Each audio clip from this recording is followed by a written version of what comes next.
Redmi Note 12 Pro 5G যা launch হলো almost 1 বছর হয়ে যাচ্ছে।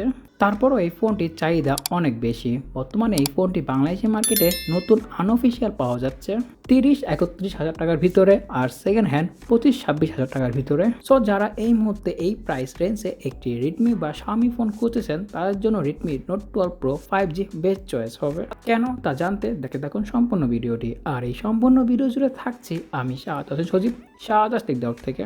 সো প্রথমে কথা বলা যাক এই ফোনটির ডিজাইন এবং কি বিল্ড কোয়ালিটি। ডিজাইনের দিক দিয়ে এই ফোনটি অন্য সব শাওমি ফোন থেকে আলাদা, দেখতে অনেকটা রিয়েলমি ফোনের মতন দেখায়। ফোনটির সামনে পিছনে থাকছে গ্লাস, কিন্তু উপরে ব্যবহার করা হয়েছে গোয়েলা গ্লাস 5, আর সাথে থাকছে প্লাস্টিক ফ্রেম। ফোনটি অনেক লাইট ওয়েট, ফোনটির ওজন হলো মাত্র 178 গ্রাম, আর ফোনটি ধরে অনেকটা প্রিমিয়াম ফিল আসে, আর ফোনটি অনেক সলিড।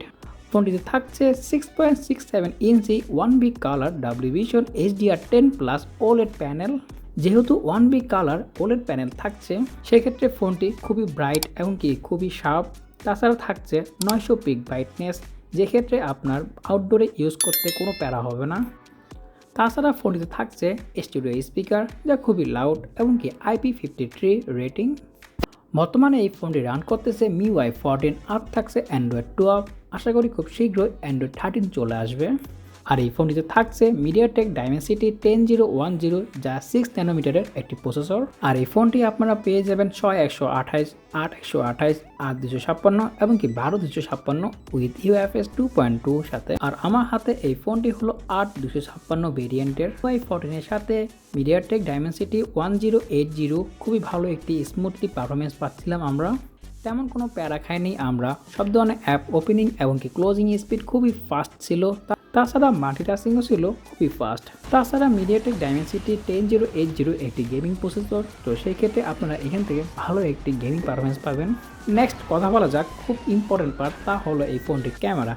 যেখানে থাকছে ট্রিপল ক্যামেরা সেটআপ, যার 50 মেগাপিক্সেল মেইন সেন্সর, যেখানে ব্যবহার করা হয়েছে Sony IMX766 সেন্সর, আর থাকছে 8 megapixel ultra wide, 2 megapixel macro এবং কি ফোনটির সামনে পেয়ে যাবেন সিঙ্গেল 16 মেগাপিক্সেল সেলফি ক্যামেরা।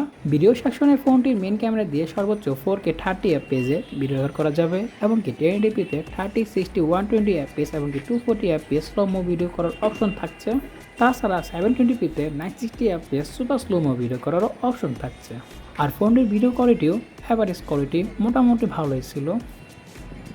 ফোনটির মেন ক্যামেরা দিয়ে আপনারা খুবই ভালো ভালো ছবি পেয়ে যাবেন, যেহেতু থাকছে এখানে Sony IMX766 সেন্সর। ছবিতে থাকছে যথেষ্ট পরিমাণে ডিটেলস এবং কি শার্পনেস, আর খুবই bright. Colour correction, dynamic range মোটামুটি ভালোই ছিল। তাছাড়া আল্ট্রা ওয়াইড ফোনটি খুব ভালো ছিল, আপনারা 8 মেগাপিক্সেল অনুযায়ী খুবই ভালো ছবি পেয়ে যাবেন। তাছাড়া এই ফোনটির মেন ক্যামেরা দিয়ে রাতেও আপনারা খুব ভালো ছবি পেয়ে যাবেন, আর অবশ্যই নাইট মোড ব্যবহার করবেন, যার ফলে একটি বেটার পিকচার পাবেন আপনারা।